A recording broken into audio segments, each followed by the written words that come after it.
Hello दोस्तों, welcome back to our channel. तो जैसा कि हमने पिछले एपिसोड में देखा था, एम्परर ज़ोन पीलू की सोल से रिफाइन किए हुए सोल टायर का इस्तेमाल करते हुए सटजू का मुकाबला करने की कोशिश करते हैं, लेकिन उस टायर ने वहाँ पे सटजू की सोल एनर्जी को महसूस करके ही पता लगा लिया था कि ये तो पीलू के भी मास्टर है। इसलिए उस सोल टायर ने उल्टा वहाँ पे एम्परर ज़ोन के ऊपर ही हमला करते हुए उन्हें वहाँ पे ट्रैप कर लिया था। लेकिन यह भी उस सोल टायर का बस आधा ही हिस्सा था, मदर टायर अभी भी बाकी था। और जब उस मदर टायर के बारे में सटजू एम्परर ज़ोन से पूछते हैं तो एम्परर ज़ोन उन्हें वहाँ पे जवाब देते हुए बताते हैं कि आप उस मदर टायर के बारे में उसी इंसान से क्यों नहीं पूछ लेते जिसने आपको इस टायर के बारे में बताया था। अब एम्परर ज़ोन कैसा कहते ही हमने देखा था कि सटजू ने वहाँ पे उस मोटल बॉय को भी बुला लिया था। और जब वो वहाँ पे उस मदर टायर के बारे में उससे सवाल पूछते हैं तो वो मोटल बॉय वहाँ पे बहुत ही चालाकी के साथ सटजू को वहाँ पे एम्परर ज़ोन के खिलाफ करते हुए उनकी नजरों में वहाँ पे वीटी अंडाउली को अच्छा बनाने की कोशिश करने लगा था। पर सटजू थे वो वहाँ पे बहुत ही आसानी के साथ उसकी चालाकी को समझ चुके थे। इसलिए सटजू उसे वहाँ पे वीटी अंडाउली का ठिकाना दिखाने के लिए कहते हैं, जिसके लिए तो वो मोटल बॉय भी मान गया था। और एपिसोड के एंड में हमने देखा था कि वो सटजू और एम्परर ज़ोन को लेकर ड्रैगन अभ्यास के अंदर ही चला गया था। और यहीं से नेक्स्ट एपिसोड की शुरुआत होती है। तो इस एपिसोड की शुरुआत में हमें ड्रैगन अभ्यास का सीन दिखाया जाता है, जहाँ पे काफी अलग अलग रास्ते मौजूद थे, जिन्हें देखकर बर्ने क्रो भी वहाँ पे थोड़ा चौंकते हुए कहता है तो क्या यही है वीटी अंडाउली का ठिकाना। और ये कहकर बर्ने क्रो वहाँ पे इस मोटल बॉय से कहता है कि तुम तो वीटी अंडाउली को बहुत ही ज्यादा महान बता रहे थे, पर अगर वो लोग इतने ही ज्यादा महान है तो वो लोग इस तरह से इस गुफा के अंदर छुप कर क्यों रह रहे हैं। पर बर्ने क्रो की ये बात सुनकर हम देखते हैं कि वो मोटल बॉय उसे वहाँ पे कोई जवाब नहीं दे पाता, जबकि बर्ने क्रो वहाँ पे उन अलग अलग रास्तों को देखकर उससे सवाल करते हुए पूछता है कि यहाँ पे इतने सारे रास्ते क्यों मौजूद है और तुमने बताया नहीं कि हमें वीटी अंडाउली के ठिकाने तक पहुँचने के लिए कौन से रास्ते से होकर जाना होगा। लेकिन बर्ने क्रो के इस सवाल का भी वो मोटल बॉय वहाँ पे कोई जवाब नहीं देता, जो देखकर एम्परर ज़ोन आगे आते हुए वहाँ पे बर्ने क्रो से कहते हैं कि अभी पता चल जाएगा। और ये कहकर एम्परर ज़ोन ने वहाँ पे अपनी हेमल स्पिरिचुअल एनर्जी को समन करते हुए उसके अलग अलग टुकड़े बना दिए थे और हर एक एनर्जी के टुकड़े को वहाँ पे अलग अलग रास्ते के ऊपर भेज दिया था, ताकि वो वहाँ पे अपनी स्पिरिचुअल एनर्जी का इस्तेमाल करते हुए सही रास्ते के बारे में पता लगा सके। खैर, अपनी हेमल स्पिरिचुअल एनर्जी को भेजने के बाद वो वहाँ पे इंतजार करने लगते हैं कि अभी उन्हें अपनी एनर्जी की तरफ से कोई सिग्नल मिलेगा। लेकिन जब काफी देर गुजर जाने के बावजूद भी उन्हें वहाँ पे कोई भी सिग्नल नहीं मिलता तो अब वो भी धीरे धीरे वहाँ पे परेशान होने लगे थे। इवन उन्होंने गुस्से से वहाँ पे इधर उधर टहलना भी शुरू कर दिया था और अभी तक भी उन्हें वहाँ पे अपनी हेमल स्पिरिचुअल एनर्जी का कोई भी अता पता नहीं था। इसलिए वो वहाँ पे गुस्से से अपने हाथों को कसते हुए कहते हैं, जैसा कि मैंने कहा था, वीटी अंडाउली मोस्टर्स का घर है और जरूर से उन लोगों को मेरी एनर्जी का भी एहसास हो गया होगा, जिसके चलते या तो उन्होंने मेरी हेमल स्पिरिचुअल एनर्जी को खत्म कर दिया होगा या फिर उसे वहाँ पे ट्रैप कर लिया होगा ताकि हम लोग उनके ठिकाने तक ना पहुंच सके। जबकि वहीं दूसरी तरफ हम देखते हैं कि एम्परर ज़ोन की सारी बातें सुनकर उस मोटल बॉय के एक्सप्रेशन लगातार वहाँ पे बदलते जा रहे थे, यानी कि जरूर उसे कुछ न कुछ तो पता था जिसे वो वहाँ पे सटजू और बाकी उसे छुपा रहा था। जबकि एम्परर ज़ोन वहाँ पे गुस्से से चलाते हुए कहते हैं पर आज उन मोस्टर्स को भी नहीं पता कि आज उनका मुकाबला किसके साथ होने वाला है। और ये कहकर एम्परर ज़ोन वहाँ पे सटजू से कहते हैं, ज़ू यंग आप चिंता ना करें, मैं खुद आगे जाकर सही रास्ते के बारे में पता लगाने की कोशिश करता हूँ। और ये कहकर एम्परर ज़ोन खुद अकेले ही वहाँ पे एक दिशा की तरफ आगे बढ़ जाते हैं। लेकिन अभी एम्परर ज़ोन वहाँ से जा ही रहे थे कि तभी सटजू पीछे से ही उन्हें आवाज देकर वहाँ पे रुकते हुए कहते हैं, नहीं, मुझे नहीं लगता कि उसकी जरूरत पड़ेगी। अब सटजू की ये बात सुनकर तो एम्परर ज़ोन भी वहाँ पे थोड़ा चौंकते हुए अपनी जगह पे रुक जाते हैं, क्योंकि सटजू के पास के ऊपर उन्हें पूरा यकीन था। और अगर सटजू यहाँ पे खुद कह रहे हैं कि रास्ते के बारे में पता चल जाएगा तो पता चल ही जाएगा। इसलिए एम्परर ज़ोन अपनी जगह पे आकर खामोशी से खड़े हो जाते हैं, जबकि सटजू भी वहाँ पे पलटते हुए कोडलोक के साथ उस मोटर बॉय को ही घूरने लगे थे। और सटजू के इस तरह से देखने से ही बेचारा वो मोटर बॉय वहाँ पे घबरा के आता और घबरा कर वहाँ पे सटजू से सवाल करते हुए पूछता है, सस्टा क्या हो गया आपको, आप इस तरह से मुझे क्यों देख रहे हैं, क्या कुछ गड़बड़ है। पर सटजू तो उसे वहाँ पे कोई भी जवाब नहीं देते, वो तो बस कोडलोक के साथ उसे देखे ही जा रहे थे, जिसके चलते बेचारा वो मोटर बॉय वहाँ पे और भी ज्यादा नर्वस होता चला जा रहा था। इसलिए वो वहाँ पे सटजू से रिक्वेस्ट करते हुए कहता है, प्लीज मुझे बताइए कि आप इस तरह से मुझे क्यों देख रहे हैं। जिसमें सटजू उसे वहाँ पे कोल्टून के साथ जवाब देते हुए कहते हैं, तुम अपना ये मोटल बॉय वाला ड्रामा कब तक करने वाले हो, मैं जब से अपर डोमेन में हूँ तब से तुम यही ड्रामा करते हुए आ रहे हो, क्या अभी तक भी तुम अपने इस ड्रामे से नहीं थके।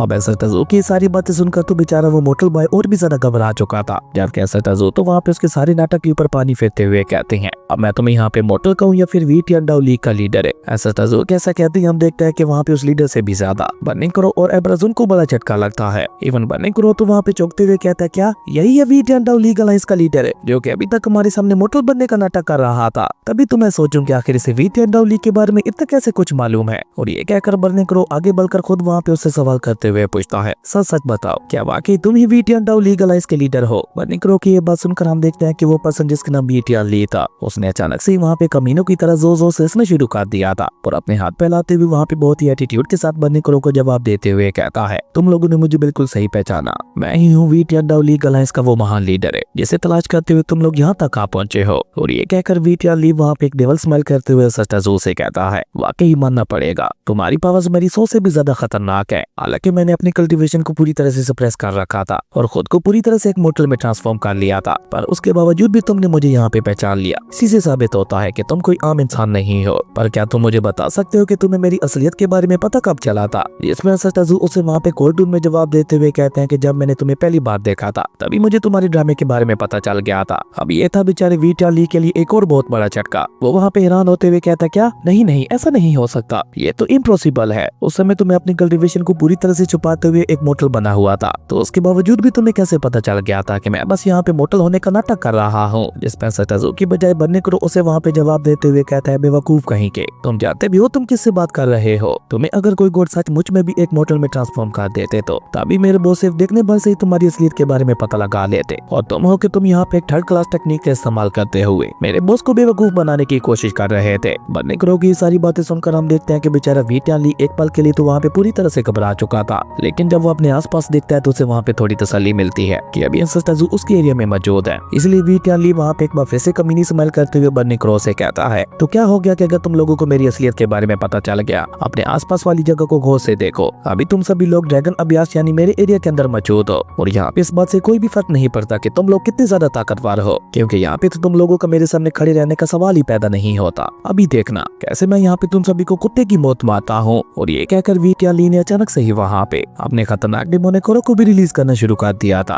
और अपनी सारी डिमोनिक एनर्जी को वहाँ पे अपने हाथों में इकट्ठा करते हुए नीचे जमीन पे अपनी पंप टेक्निक की मदद से एक बहुत ही ज्यादा खतरनाक अटैक कर दिया था, जिसके चलते हम देखते हैं कि सस्टाजू के नीचे की जमीन वाला हिस्सा पूरी तरह से डिस्ट्रॉय हो गया था, और सस्टाजू सीधा वहाँ पे नीचे गिरने लगे थे। जो देखकर तो बनने करो वहाँ पे चिल्लाते हुए कहता है, बॉस आप चिंता मत करना, मैं आपको कुछ भी नहीं होने दूंगा। और ये कहकर बनने करो जल्दी से वहाँ पे सस्टाजू के पीछे चला गया था, जहाँ इस तरह से नीचे गिरने के बावजूद भी हम देखते हैं कि सस्टाजू के फेस के ऊपर जरा सी भी परेशानी दिखाई नहीं दे रही थी, और ऊपर से बनने करो ने भी जल्दी से वहाँ पे सस्टाजू के पीछे जाते हुए उन्हें वहाँ पे नीचे गिरने से बचा लिया था। जो देखकर सस्टाजू को तो ज्यादा फर्क नहीं पड़ता, पर बनने करो बेचारा वहाँ पे चैन की सांस लेता है। वहीं उन दोनों के पीछे पीछे एम्प्रेजन भी वहाँ पे आ चुके थे। ये था असल ड्रैगन अभ्यास, जहाँ पे वीटिया ली के लोगों ने पूरी एक सिटी तैयार कर ली थी, और अभी एम्प्रेजन वहाँ पे उस जगह को गौर से देख ही रहे थे कि तभी अचानक से उनकी नजर वहाँ पे एक ड्रैगन पिलर के ऊपर पड़ती है, और उस ड्रैगन पिलर के साथ उनके इमॉर्टल लॉर्ड जिनका नाम जिन हुआंग था, उन्हें वहाँ पे बांध के रखा गया था, जहाँ इमॉर्टल लॉर्ड जिन हुआंग की हालत बहुत ही ज्यादा खराब दिखाई दे रही थी। पर अच्छी बात ये थी कि वो अभी तक भी जिंदा थे, इसलिए एम्प्रेजन जल्दी से आगे बढ़ते हुए सीधा वहाँ पे उनके पास ही चले जाते हैं, और उन्हें वहाँ पे मास्टर मास्टर कहकर होश में लाने की कोशिश करने लगे थे। असल में ये इमॉर्टल लॉर्ड कोई और नहीं बल्कि एम्प्रेजन के मास्टर ही थे, जिन्हें वीटिया लीग अलायंस ने वहाँ पे ट्रैप कर रखा था। इवन हम देखते हैं कि उस ड्रैगन पिलर से कुछ स्पिरिचुअल रूट्स बाहर निकल रही थी, जो कि ऊपर से उसी इमॉर्टल लॉर्ड के सर में जा रही थी, तो वही हाथों और पैरों से भी उनकी बॉडी के अंदर जा रही थी, जो कि लगातार वहाँ पे उनकी स्पिरिचुअल एनर्जी को ऑब्जर्व कर रही थी। और अपने मास्टर की ऐसी हालत देखकर तो बेचारे एम्प्रेजन की आंखों में वहाँ पे आंसू आ चुके थे, और वो जल्दी से वहाँ पे इधर उधर देखते हुए अपने मास्टर को आजाद करवाने का रास्ता तलाश करने लगे थे। साथ ही साथ वो वहाँ पे अपने मास्टर को तसल्ली देते हुए ये भी कह रहे थे, मास्टर आप चिंता मत कीजिएगा, मैं बहुत ही जल्द आपको यहाँ से आजाद करवा लूंगा। और ये कहकर वो वहाँ पे अपने मास्टर को आजाद करवाने की पूरी कोशिश करने लगा था, लेकिन उसके जोर लगाने का वहाँ पे उन स्पिरिचुअल रूट्स के ऊपर कोई भी असर नहीं हो पा रहा था। जबकि इसी बीच हम देखते हैं कि वीटिया ली भी वहाँ पे पहुंच चुका था, जो कि एम्प्रेजन को वहाँ पे अपने मास्टर को आजाद करवाने के लिए इस तरह से मेहनत करते हुए देखकर उसका मजाक उड़ाते हुए वहाँ पे कमीनी स्माइल करने लगा था। जो देखकर तो एम्प्रेजन को वहाँ पे उसके ऊपर और भी ज्यादा गुस्सा आ चुका था। वो गुस्से से वहाँ पे चिल्लाते हुए वीटिया ली से कहते हैं, कमीने इंसान, तुम्हारी हिम्मत भी कैसे हुई मेरे मास्टर को इस तरह से यहाँ पे बंदी बनाकर रखने की? आज तो मैं तुम्हें यहाँ पे बिल्कुल भी जिंदा नहीं छोड़ूंगा। और ये कहकर एम्प्रेजन ने वहाँ पे अपनी हेमल स्पिरिचुअल एनर्जी को इकट्ठा करते हुए उसे वहाँ पे एक स्वॉर्ड का रूप दे दिया था, जिसका इस्तेमाल करके उसने अचानक से वहाँ पे आगे बढ़ते हुए वीटिया ली के ऊपर हमले करने भी शुरू कर दिए थे, जिसे वीटिया ली भी वहाँ पे बहुत ही आसानी के साथ बचते हुए उससे कहने लगा था, इन लोगों ने मुझे ड्रैगन अभ्यास के अंदर ट्रैप करने के लिए इतनी बड़ी कुर्बानी दी थी, और इन्हीं के चलते मैं हजारों लाखों सालों तक इस ड्रैगन अभ्यास के अंदर ट्रैप रहा, तो क्या मेरा इतना भी हक नहीं बनता कि मैं इनके ब्लड का इस्तेमाल करते हुए अपनी पावर को बढ़ा सकूं? अब ये कहने के साथ साथ हम देखते हैं कि वीटिया ली वहाँ पे अपने डेमोनिक एनर्जी का इस्तेमाल करते हुए वहाँ पे एम्प्रेजन के साथ फाइट बैक भी करने लगा था, और उसे अपनी बातों में लगा कर अचानक से वहाँ पे उसके ऊपर अपने फैन से अटैक करते हुए उसे वहाँ पे उठाकर बहुत ही तेजी के साथ नीचे जमीन पे फेंक दिया था, जिसके चलते हम देखते हैं कि वहाँ पे एक छोटा सा एनर्जी ब्लास्ट भी हो गया था। लेकिन वीटिया ली तो अभी तक भी वहाँ पे नहीं रुका था। वो नीचे आकर दोबारा वहाँ पे एम्प्रेजन के ऊपर अटैक करते हुए वहाँ पे उससे कहता है, अब अपने लोगों को ऐसी हालत में देखकर तुम्हें तकलीफ हो रही है ना? तो सोचो मैं जब यहाँ पे ट्रैप था तो मेरे ऊपर क्या बीतती होगी। और ये कहकर वीटिया ली ने अचानक से वहाँ पे एम्प्रेजन के ऊपर बहुत ही तेजी के साथ हमले करने शुरू कर दिए थे, जिनके एम्प्रेजन भी वहाँ पे सही तरीके के साथ मुकाबला नहीं कर पा रहा था। और जैसे जैसे उन दोनों के अटैक्स आपस में टकरा रहे थे, वहाँ पे छोटे छोटे एनर्जी ब्लास्ट भी होने लगे थे, जो देखकर बन्नी क्रो वहाँ पे इस फाइट से भगते हुए कहता है कि ये फाइट कितनी ज्यादा बोरिंग है। कभी एम्परर ज़ून इस इवल कल्टीवेटर के ऊपर भारी पड़ रहा है, तो कभी ये इवल कल्टीवेटर उसके ऊपर भारी पड़ रहा है। न जाने ये दोनों जल्दी से एक दूसरे के ऊपर जानलेवा अटैक करते हुए इस फाइट को खत्म क्यों नहीं कर रहे। जबकि हम देखते हैं कि बन्नी क्रो के साथ साथ टजू भी वहाँ पे इस फाइट को बहुत ही गौर से देख रहे थे। वहीं एम्परर ज़ून अपनी हेमली सोर्ड के साथ दोबारा फाइट बैक करते हुए उससे कहते हैं, आज चाहे कुछ भी हो जाए लेकिन मैं अपनी हार नहीं मानने वाला। और ये कहकर एम्परर ज़ून ने वहाँ पे अपनी हेमली स्पिरिचुअल एनर्जी को भी अपनी सोर्ड के अंदर इंजेक्ट कर दिया था, जिसके बाद वो वहाँ पे अपनी सोर्ड को बहुत ही तेजी के साथ घुमाते हुए वहाँ पे वी टियान ली से कहते हैं कि पिछली बार हम लोगों से जो गलती हुई थी, इस बार मैं वैसा कुछ भी नहीं करूंगा। पिछली बार तुम्हें यहाँ पे ट्रैप करने के लिए मेरे काफी सारे लोगों को अपनी कुर्बानी देनी पड़ी थी, पर इस बार मैं तुम्हें जड़ से ही खत्म कर दूंगा। और ये कहते हुए एम्परर ज़ून ने वहाँ पे काफी सारे हेमली क्रिस्टल्स को भी समन कर लिया था, जिनके इस्तेमाल करते हुए वो वहाँ पे लगातार वी टियान ली के ऊपर हमले करने लगा था। पर वी टियान ली भी कम नहीं था, वो भी वहाँ पे अपनी कमाल की स्पीड का इस्तेमाल करते हुए न सिर्फ वहाँ पे उसके सभी हमलों को डोज कर रहा था, बल्कि उसी के साथ साथ हम देखते हैं कि उसने अचानक से ही वहाँ पे अपनी डिमोनिक एनर्जी का इस्तेमाल करते हुए वहाँ पे अपने सामने एक प्रोटेक्टिव वॉल बना ली थी। और जैसे ही वो सभी हेमली स्पिरिचुअल क्रिस्टल जाकर उस वॉल के साथ टकराते हैं, तो एक बहुत बड़े एनर्जी ब्लास्ट के साथ उन दोनों के अटैक्स वहाँ पे खत्म हो जाते हैं। और अब दोबारा वी टियान ली अपनी डिमोनिक एनर्जी का इस्तेमाल करके वहाँ पे एम्परर ज़ून के ऊपर अटैक करते हुए उससे कहता है कि जब तुम अपर डोमेन के ऊपर राज करते हुए आराम कर रहे थे, तो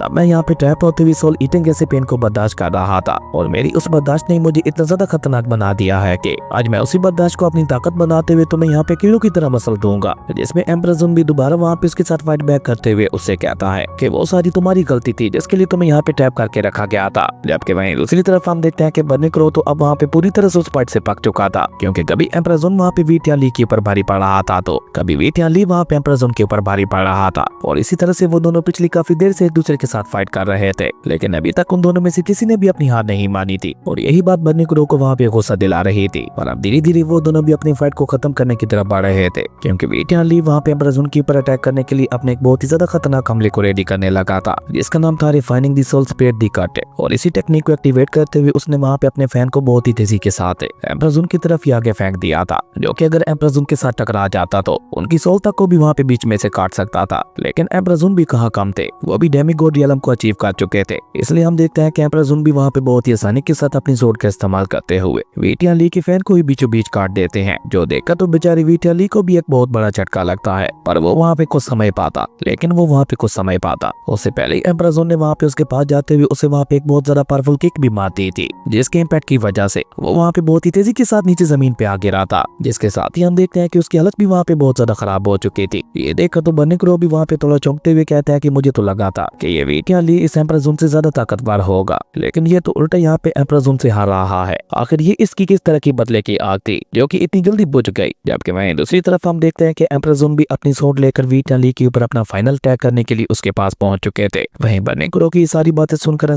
टजू जो कि वहाँ पे इस फाइट को बहुत ही गौर से देख रहे थे, वो वहाँ पे स्माइल करते हुए कोल्टू में बन्नी क्रो से कहते हैं कि मुझे तो ऐसा नहीं लगता कि एम्परर ज़ून ये फाइट इतनी आसानी के साथ जीत जाएगा। जबकि एम्परर ज़ून भी वहाँ पे अपनी हेमली सोर्ड को वहाँ पे वी टियान ली की गर्दन के ऊपर रखते हुए उससे कहता है अब तुम्हारा खत्म होने का समय हो चुका है। जिसपे वी टियान ली भी वहाँ पे एक डेविल स्माइल करते हुए उससे कहता है इतनी आसानी के साथ तो नहीं। और ये कहकर वी टियान ली ने अचानक से ही वहाँ पे उस ड्रैगन पिलर के ऊपर रख दिया था, और उस ड्रैगन पिलर के अंदर मौजूद सारी स्पिरिचुअल एनर्जी को वो वहाँ पे अपनी बॉडी के अंदर ऑब्जर्व करने लगा था। और उस स्पिरिचुअल एनर्जी को ऑब्जर्व करते हुए वो एम्परर ज़ून से कहता है कि खत्म तो आज मैं तुम्हें यहाँ पे करूंगा। वी टियान ली की यह बात सुनकर हम देखते हैं कि अचानक से ही एम्परर ज़ून को भी वहाँ पे एक बहुत बड़ा झटका लगता है। उन्हें वहाँ पे समझ ही नहीं आ रहा था कि आखिर ये वी टियान ली यहाँ पे क्या करने की कोशिश कर रहा है। पर वो वहाँ पे कुछ समय पाते उससे पहले ही हम देखते हैं कि वी टियान ली ने वहाँ पे अपनी फॉरबिडन टेक्निक को एक्टिवेट कर दिया था, और एक साथ ही वहाँ पे उस ड्रैगन पिलर के अंदर मौजूद सारी एनर्जी को ऑब्जर्व करने लगा था, जिसके चलते हम देखते हैं कि वी टियान ली की बॉडी से बहुत ही ज्यादा खतरनाक स्पिरिचुअल ऑरा रिलीज होने लगा था, जिसने एम्परर ज़ून को भी वहाँ पे पीछे हटने के लिए मजबूर कर दिया था। लेकिन अब एम्परर ज़ून भी उसे वहाँ पे कोई मौका नहीं देना चाहते थे, इसलिए एम्परर ज़ून ने अचानक से ही वहाँ पे अपनी हेमली सोर्ड का इस्तेमाल करते हुए वहाँ पे मल्टीपल स्पिरिचुअल सोर्ड्स को समन कर लिया था। और वी टियान ली वहाँ पे कुछ भी सोच समझ पाता उससे पहले ही एम्परर ज़ून ने वहाँ पे अपनी मल्टीपल स्पिरिचुअल सोर्ड्स का इस्तेमाल करते हुए उसके ऊपर हमला करना भी शुरू कर दिया था। लेकिन इस बात का एहसास वी टियान ली को वहाँ पे पहले से ही हो चुका था, इसलिए वी टियान ली ने वहाँ पे बहुत ही चालाकी के साथ खुद को वहाँ पे उस ड्रैगन पिलर का इस्तेमाल करते हुए उन सभी इमोर्टल्स के साथ जोड़ लिया था। इसलिए जैसे जैसे वो सभी सोर्ड जाकर वहाँ पे वी टियान ली के साथ टकरा रही थी, तो वी टियान ली को तो वहाँ पे उन सोर्ड से कोई भी असर नहीं हो रहा था। लेकिन उन ड्रैगन पिलर्स के साथ बंधे हुए सभी इमोर्टल्स की हालत बहुत ही ज्यादा खराब होती चली जा रही थी, जो देखकर बन्नी क्रो वहाँ पे उसे इंप्रेस होते हुए कहता है कि वी टियान ली का ये अटैक वाकई काफी ज्यादा इंप्रेसिव था। उसने यहाँ पे ड्रैगन पिलर्स का इस्तेमाल करते हुए बहुत ही चालाकी के साथ साथ खुद को उन सभी इमोर्टल्स के साथ जोड़ लिया है ताकि फाइटिंग के दौरान उसे जो भी नुकसान हो वो खुद को उससे बचाते हुए अपने सारे नुकसान को सीधा उन इमोर्टल्स को दे सके। यानी कि अब बेचारा एम्परर ज़ोन चाहकर भी वी टियान ली को नुकसान नहीं पहुंचा सकता। जबकि वहीं दूसरी तरफ हम देखते हैं कि एम्परर ज़ोन वहाँ पे एक बार फिर से कोशिश करते हुए अपनी स्वॉर्ड को सीधा जाकर वहाँ पे उसके पेट के अंदर घुसा देते हैं, जिसका वहाँ पे वी टियान ली के ऊपर तो कोई असर नहीं होता। उल्टा वहाँ पे उसका अपना एक इमोर्टल मास्टर ही घायल हो गया था। इवन खून भी वहाँ पे उसकी बॉडी से ही निकलने लगा था, जो देखकर तो बेचारा एम्परर ज़ोन भी काफी ज्यादा परेशान हो चुका था। उसे अब वहाँ पे कुछ समझ ही नहीं आ रहा था कि आखिर अब वो करे तो करे क्या। जबकि इस मौके का फायदा उठाकर हम देखते हैं कि वी टियान ली ने उसके ऊपर अपनी पाम टेक्निक से अटैक करते हुए उसे वहाँ पे उठाकर काफी पीछे फेंक दिया था। पर एम्परर ज़ोन भी जल्दी से वहाँ पे खुद को संभालते हुए दोबारा अपनी जगह पे खड़ा हो चुका था और अपने लोगों की हालत को देखते हुए उसे अब वहाँ पे अपने लोगों की बहुत ज्यादा चिंता भी होने लगी थी, जिसके चलते एम्परर ज़ोन गुस्से से वहाँ पे चिल्लाते हुए वी टियान ली से कहता है, तुम्हारे जैसा घटिया इंसान तो आज तक मैंने अपनी लाइफ में कभी नहीं देखा, जो कि खुद को बचाने के लिए यहाँ पे मेरे लोगों का सहारा ले रहा है। एम्परर ज़ोन की ये बात सुनकर हम देखते हैं कि वी टियान ली वहाँ पे कमीनी स्माइल करते हुए उसे कहता है कि तुमने बिल्कुल ठीक कहा, वाकई मैं एक बहुत ही ज्यादा घटिया इंसान हूँ और यकीन मानो खुद को बचाने के लिए मैं किसी भी हद तक जा सकता हूँ। और ये कहकर वी टियान ली ने हत्ते ही वहाँ पे एम्परर ज़ोन के ऊपर अटैक करने के लिए आगे बढ़ता है। वो जानबूझकर एम्परर ज़ोन को वहाँ पे उसके ऊपर हमला करने का मौका दे रहा था, लेकिन एम्परर ज़ोन भी बेचारा अब जाकर भी वहाँ पे अपनी स्वॉर्ड की मदद से उसके ऊपर हमला नहीं कर पा रहा था, क्योंकि इसका नुकसान सीधा सीधा उसके वहाँ पे अपने लोगों को ही होने वाला था।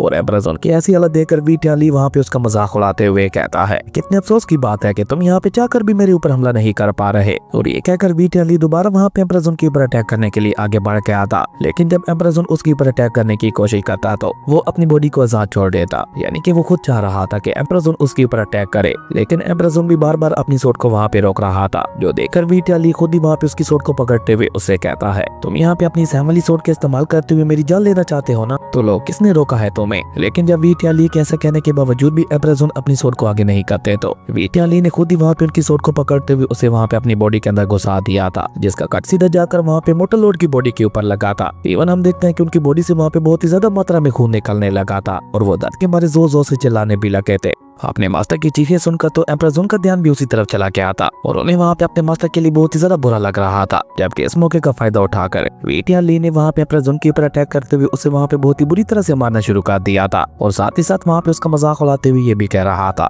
तुम्हारे जैसा एक कमजोर इंसान है जो कि अपने से ज्यादा दूसरों की परवाह करता है, वो कभी भी यहाँ पे मेरा मुकाबला नहीं कर सकता। और ये कहकर वी टियान ली तो वहाँ पे एम्परर ज़ोन को उठाकर वहाँ पे दूर फेंकते हुए उसे वहाँ पे बहुत ही बुरी तरह से मार रहा था। इवन अब तो एम्परर ज़ोन ने भी वहाँ पे अपनी बॉडी को ढीला छोड़ दिया था, क्योंकि वो भी वहाँ पे समझ चुके थे कि अगर उन्होंने गलती से भी फाइट बैक करने की कोशिश की तो इसकी सजा उनके मास्टर्स को भुगतनी पड़ेगी, जो कि एम्परर ज़ोन कभी भी नहीं चाहते थे। इसलिए वो चुपचाप वी टियान ली से मार खाने लगते हैं और थोड़ी ही देर में वी टियान ली ने एम्परर ज़ोन को मार मार के उनकी हालत ही खराब कर दी थी। एम्परर ज़ोन की ऐसी हालत देखकर वी टियान ली वहाँ पे उनका मजाक उड़ाते हुए कहता है, क्यों क्या हुआ, अब तुम्हें दर्द हो रहा है, तुम्हारे ये दर्द तो मेरे उस दर्द के सामने कुछ भी नहीं है जो कि मैं यहाँ पे पिछले हजारों लाखों सालों से ट्रैप होकर सहते हुए आ रहा था। अभी उसके मुकाबले में तो 0.1% दर्द भी नहीं सहा और अभी से तुम्हारी ऐसी हालत हो गई। वी टियान ली की ये बात सुनकर हम देखते हैं कि एम्परर ज़ोन भी अपना पूरा दम लगाकर गुस्से से वहाँ पे चिल्लाते हुए वी टियान ली से कहते हैं, वी टियान आखिर तुम चाहते क्या हो। जिसपे वी टियान ली वहाँ पे एक डेविल स्माइल करते हुए उससे कहता है कि ये भी कोई पूछने की बात है, मैं पूरी तरह से आजादी चाहता हूँ और पूरी तरह से आजाद होने के बाद तुम्हारे पूरे अपर डोमेन के ऊपर राज करना चाहता हूँ, जैसा कि तुम पिछले हजारों लाखों सालों से करते हुए आ रहे हो।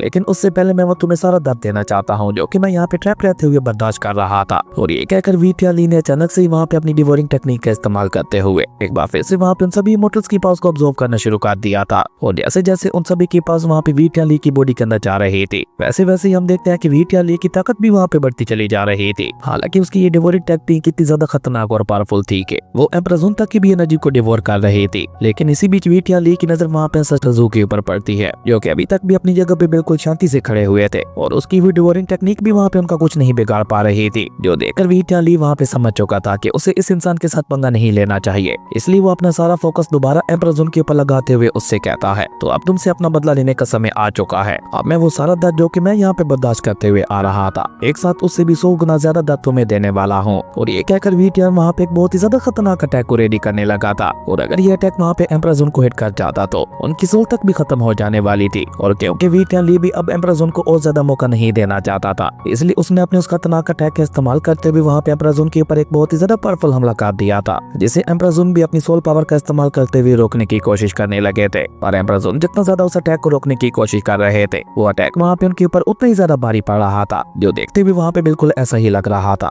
कि कुछ सेकंड्स के अंदर अंदर एम्परर ज़ून का एग्जिस्टेंस इस वर्ल्ड से खत्म हो जाने वाला है। पर वो कुछ सेकंड्स वहाँ पे गुजर पाते उससे पहले ही वहाँ पे एक डिवाइन सुप्रीम एनर्जी रिलीज होती है, जो कि एम्परर ज़ून के लिए उम्मीद की एक नई किरण थी। और देखते ही देखते उस डिवाइन सुप्रीम एनर्जी ने वहाँ पे वीटिया ली के उस खतरनाक अटैक को एक ही झटके के साथ सप्रेस कर दिया था। और इसी बीच हम देखते हैं कि एंसेस्टर तजू भी वहाँ पे वीटिया ली की तरफ देखते हुए कोल्ड टून में उससे कहते हैं कि अब बस बहुत हो गया। और एंसेस्टर तजू के बस इतना कहने भर से ही वहाँ पे इतनी ज्यादा powerful divine supreme energy release होती है कि उसने वहाँ पे वीटिया ली की एनर्जी को तो पूरी तरह से ही डिस्ट्रॉय कर दिया था। और सिर्फ इतना ही नहीं, एंसेस्टर तजू की डिवाइन सुप्रीम एनर्जी ने उसे वहाँ पे उठाकर ड्रैगन पिलर के ऊपर दे मारा था, जिसके साथ ही हम देखते हैं कि बेचारे वीटिया ली की हालत वहाँ पे बहुत ही ज्यादा खराब हो चुकी थी। और इस तरह एंसेस्टर तजू ने वहाँ पे सिर्फ एक ही सेकंड में पूरी फाइट का रुख ही बदल दिया था। जबकि वहीं दूसरी तरफ हम देखते हैं कि ये सब देखकर वीटिया ली को तो बहुत ही ज्यादा गुस्सा आ रहा था। वो जल्दी से अपनी जगह पे खड़ा होकर वहाँ पे चिल्लाते हुए एंसेस्टर तजू से कहता है, तुमने तो बोला था कि तुम्हें इन सारी चीजों से कोई भी फर्क नहीं पड़ता, तो फिर तुम यहाँ पे इस तरह से हमारी फाइट के बीच में इंटरफेयर क्यों कर रहे हो? क्या तुम्हें पीलू की सोल के बारे में नहीं जानना, या फिर उस मर्डर ट्रायल के बारे में? याद रखो, उस सब के बारे में सिर्फ मैं ही तुम्हें बता सकता हूँ, इसलिए अब गलती से भी मेरे रास्ते के बीच में आने की कोशिश मत करना, वरना मैं तुम्हें पीलू की सोल के बारे में कुछ भी नहीं बताने वाला।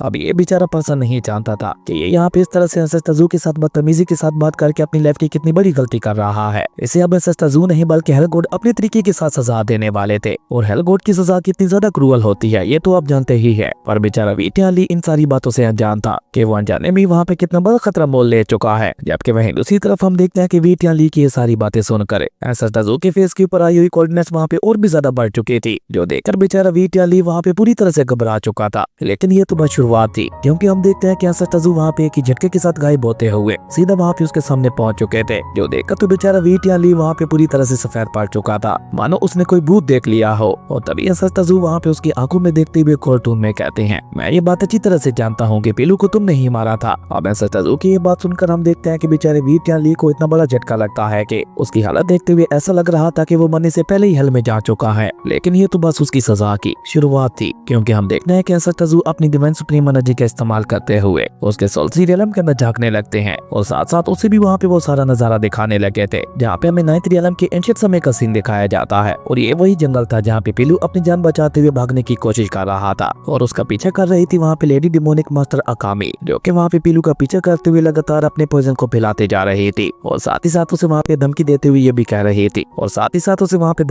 ये भी कह रही थी कि तुम्हारा साथी तो बहुत ही बुरी तरह से इंजर्ड हो चुका है। और भले ही वो मास्टर के हाथों से बचते हुए भाग निकला, लेकिन अफसोस, तुम्हें मैं नहीं भागने दूंगी, भले ही तुम यहाँ पे इस तरह से 100 सालों तक भागते रहो, लेकिन फिर भी मैं तुम्हारा पीछा नहीं छोड़ूंगी। और इसी बीच हम देखते हैं कि अकामी वहाँ पे अपने पॉइजन का इस्तेमाल करते हुए बहुत ही चालाकी के साथ पीलू के सामने आ चुकी थी, और उसे देखकर वहाँ पे कमीनी स्माइल करते हुए कहती है, लड़के तुम कहाँ भागने की कोशिश कर रहे हो? क्या तुम्हें नहीं पता कि मेरे मास्टर तुमसे मिलना चाहते हैं, और वो न जाने पिछले कितने समय से तुम्हें ढूंढने की कोशिश कर रहे हैं। अब अकामी की ये बात सुनकर हम देखते हैं कि पीलू भी वहाँ पे बहुत ही बहादुरी के साथ अपनी सोट को बाहर निकाल कर उसे जवाब देते हुए कहता है, शायद तुम्हें पता नहीं है कि मैं टैलेंट सेट का डिसेबल हूँ, और टैलेंट सेट के डिसेबल भागते नहीं है बल्कि अपने दुश्मनों को भगाते हैं, क्योंकि हमें मरने से डर नहीं लगता। जिस पे अकामी उसे वहाँ पे बहुत ही एटीट्यूड के साथ जवाब देते हुए कहती है, हाँ मैं जानती हूँ तुम्हें और तुम्हारे टैलेंट सेट के डिसेबल्स को, तुम सभी के सभी बहुत ही ज्यादा बहादुर और जिद्दी होते हो, लेकिन शायद तुम नहीं जानते कि हम तुम्हें यहाँ पे मारना नहीं चाहते। और ये कहकर अकामी वहाँ पे पीलू के पास आकर उसकी सोट को छूने की कोशिश करती है, जो देखकर पीलू जल्दी से अपनी सोट को पीछे हटाकर अपनी गर्दन के ऊपर रखते हुए उससे कहता है, मैं ये बात अच्छी तरह से जानता हूँ कि तुम और तुम्हारा मास्टर मुझसे क्या चाहते हो, लेकिन तुम्हें वो देने से पहले ही मैं यहाँ पे खुद को खत्म कर लूंगा। और ये कहकर पीलू जल्दी से अपनी सोट को अपनी गर्दन के ऊपर चलाने की कोशिश करता है, पर वो वहाँ पे अपनी जान ले पाता उससे पहले ही वहाँ पे उसकी सोट के ऊपर एक एनर्जी अटैक होता है, जिसके चलते पीलू के हाथों से वहाँ पे उसकी सोट छूट चुकी थी। और उसके ऊपर ये अटैक करने वाला इंसान कोई और नहीं बल्कि वीटिया ली ही था, जो कि अकामी के पीछे से आते हुए वहाँ पे कमीनी स्मेल के साथ पीलू से कहता है, बेवकूफ कहीं के तुम्हें अपनी कीमत पता ही नहीं है कि तुम्हारी इस खास बॉडी का इस्तेमाल करते हुए कितने ज्यादा पावरफुल ट्रायल्स को बनाया जा सकता है। अगर तुम्हें मरने का इतना ही ज्यादा शौक है तो मेरे फायदे के लिए क्यों नहीं मरते? अब वीटिया ली की ये बात सुनकर हम देखते हैं कि पीलू वहाँ पे बहुत ही बहादुरी के साथ उसे जवाब देते हुए कहता है कि तुम यहाँ पे मेरे साथ जो मर्जी कर लो,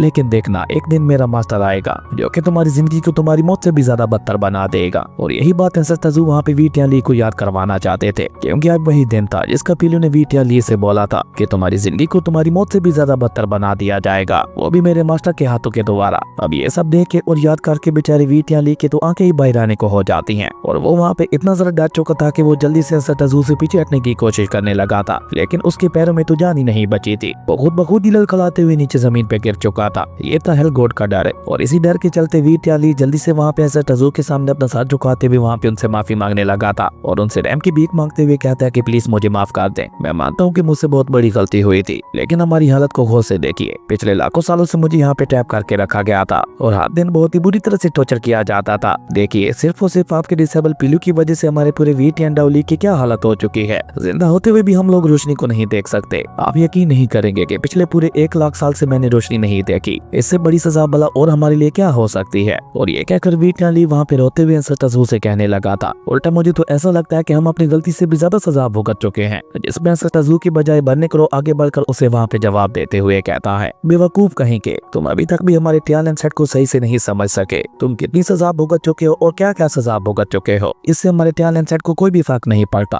और ना ही ऐसी बातों के ऊपर हमारा टैलेंट सेट नेगोशिएट करता है। हमारे यहाँ मौत का बदला मौत से भी ज्यादा बदतर लिया जाता है। अब बनने करो की यह बात सुनकर तो वी टियाली वहाँ पे और भी जरा डर चुका था। वो जल्दी से वहाँ पे एंसेटाजू से दूर जाते हुए कहते, नहीं नहीं प्लीज मुझे मत मारना, मुझे माफ कर दो, और हाँ अगर तुम मुझे यहाँ पे मार देते हो तो तुम्हें कभी भी पीलू की सोल के बारे में पता नहीं चल पाएगा, इसलिए चाहे कुछ भी हो जाए लेकिन तुम मुझे नहीं मार सकते। जिसमें एंसेटाजू वहाँ पे उसकी सारी बातों को इग्नोर करके वहाँ पे कोल्ड टोन में उससे कहते हैं कि तुम कह रहे थे कि तुमने पिछले लाखों सालों से लाइट नहीं देखी, मतलब कि तुम रोशनी देखना चाहते हो, मैंने ठीक कहा ना। अब एंसेटाजू की ये बात सुनकर हम देखते हैं कि वी टियाली भी जल्दी से हाँ हाँ में अपना सर हिलाने लगा था, क्योंकि उसे वहाँ पे लग रहा था कि शायद एंसेटाजू वहाँ पे उसकी धमकी से डर चुके हैं, लेकिन असल में तो उसके साथ बहुत ही ज्यादा बुरा होने जा रहा था। और तभी हम देखते हैं कि एंसेटाजू अपनी डिवाइन सुप्रीम एनर्जी का इस्तेमाल करते हुए वी टियाली की पावर को वहाँ पे और भी ज्यादा बढ़ाने लगते हैं, और देखते ही देखते एंसेटाजू ने अपनी डिवाइन सुप्रीम एनर्जी का इस्तेमाल करते हुए न सिर्फ वी टियाली की पावर को बहुत ज्यादा बढ़ा दिया था, बल्कि उसी के साथ साथ उसके अंदर एक ऐसी एबिलिटी भी डाल दी थी कि वो मरकर दोबारा जिंदा हो सके। ये देखकर तो वी टियाली की खुशी का वहाँ पे कोई ठिकाना ही नहीं था, पर वो बेचारा कहाँ जानता था कि उसकी यही एबिलिटी उसके लिए कितनी ज्यादा खतरनाक साबित होने वाली है। वहीं एंसेटाजू को वहाँ पे इस तरह से वी टियाली की ताकत को बढ़ाते हुए देखकर एम्परर ज़ून भी वहाँ पे एंसेटाजू से शिकायत करते हुए कहते हैं, सिस्टर ये आप क्या कर रहे हैं, ये जानते हुए भी कि ये कितना बड़ा हथियारा है, फिर भी आप यहाँ पे इसकी ताकत को बढ़ा रहे हैं। जबकि वी टियाली तो वहाँ पे खुश होते हुए एंसेटाजू का शुक्रिया अदा करने लगा था। वहीं एम्परर ज़ून एंसेटाजू से शिकायत करते हुए कहते हैं कि आखिर आपने से ये एबिलिटी क्यों दे दी, अब तो ये पूरी इंसानियत के लिए और भी ज्यादा बड़ा खतरा बन जाएगा।